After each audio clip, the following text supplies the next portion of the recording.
Assalamualaikum warahmatullahi wabarakatuh. Perkenalkan, nama saya Rika Arianai Harahap SPD. Saya adalah peserta Latsar CPNS tahun 2022. Saya akan memaparkan materi manajemen ASN dengan pengampu materi Dr. Andus Muhammad Kahfi MSI.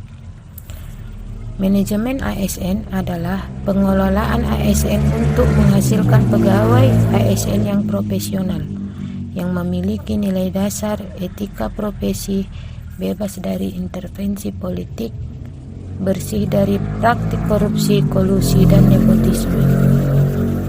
Manajemen ASN lebih menekankan kepada peraturan profesi pegawai, sehingga diharapkan agar selalu tersedia sumber daya ASN yang unggul selaras dengan perkembangan zaman. Kedudukan ASN dalam Undang-Undang Nomor 5 Tahun 2014 berdasarkan jenisnya terdiri atas pegawai negeri sipil dan pegawai pemerintah dengan perjanjian kontrak. Pegawai negeri sipil adalah warga negara Indonesia yang telah memenuhi syarat dan diangkat dalam suatu jabatan tetap oleh pejabat pembina kepegawaian.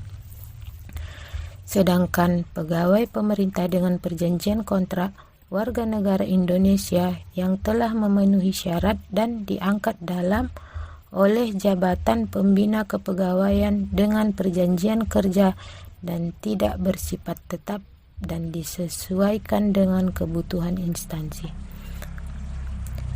Namun, dalam konteks melaksanakan dan menindaklanjuti kebijakan pemerintah, maka kedudukan PNS dan P3K adalah sama. Untuk menjalankan kedudukannya, maka pegawai aparatur sipil negara berfungsi sebagai pertama, sebagai pelaksana kebijakan. Apa itu kebijakan? Kebijakan adalah serangkaian keputusan, tindakan yang dituangkan dan ditetapkan oleh pemerintah yang dibuat dalam bentuk regulasi atau perundang-undangan, peraturan presiden, peraturan menteri atau surat edaran sekalipun, yang ditindaklanjuti oleh instansi pemerintah pusat, daerah atau provinsi, kabupaten, kota. Lalu kebijakan yang dituangkan dari pusat atau pemerintah atas ini dituangkan dalam kebijakan yang dimuat dalam perencanaan pembangunan daerah. Yang kedua, ASN sebagai pelayan publik. Posisi ASN sebagai pelayan publik adalah sebagai pelayan dan masyarakat sebagai atasan atau majikan. Masyarakat merupakan prioritas utama dalam pelayanan. Sesuai dengan reformasi birokrasi Permenpan Nomor 25 Tahun 2020, saat ini kita sedang mengarah pada paradigma new public service, yakni pelayanan yang bertujuan memudahkan, efisien, memaksimalkan pelayanan itu terhadap masyarakat sebagai sasaran utama pelayanan.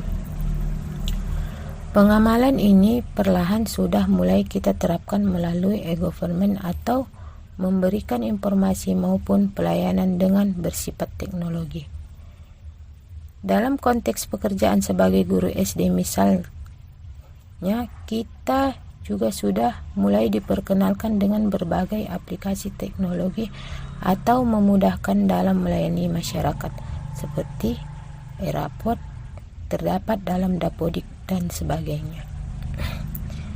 Yang ketiga adalah sebagai perekat dan pemersatu bangsa. Bermakna bahwa ASN harus bisa menjadi teladan bagi masyarakat. Poin ini menjadikan ASN lebih aktif menjadi teladan karena hal ini lebih berkiblat kepada hal yang di luar instansi karena kewajibannya sebagai perekat dan pemersatu. Hak dan kewajiban ASN. Hak dan kewajiban PNS dan P3K. Bagi PNS, haknya yang pertama mempunyai hak untuk gaji, tunjangan, fasilitas. Yang kedua, cuti. Yang ketiga, jaminan pensiun dan jaminan hari tua. Yang keempat, perlindungan, dan yang kelima, pengembangan kompetensi. Sedangkan hak yang diperoleh oleh P3K adalah yang pertama, gaji dan tunjangan, yang kedua, cuti, yang ketiga, perlindungan, dan yang keempat, pengembangan kompetensi. Yang membedakan antara hak PNS dan P3K adalah jaminan pensiun dan jaminan hari tua. Yang pertama adalah melaksanakan tugasnya dengan jujur. Yang kedua, melaksanakan tugasnya dengan cermat dan disiplin.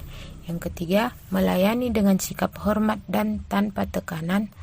Dan yang keempat, melaksanakan sesuai dengan perintah atasan sejauh tidak bertentangan dengan peraturan perundang-undangan. Dalam menjalankan manajemen ASN dibutuhkan yang namanya sistem merit.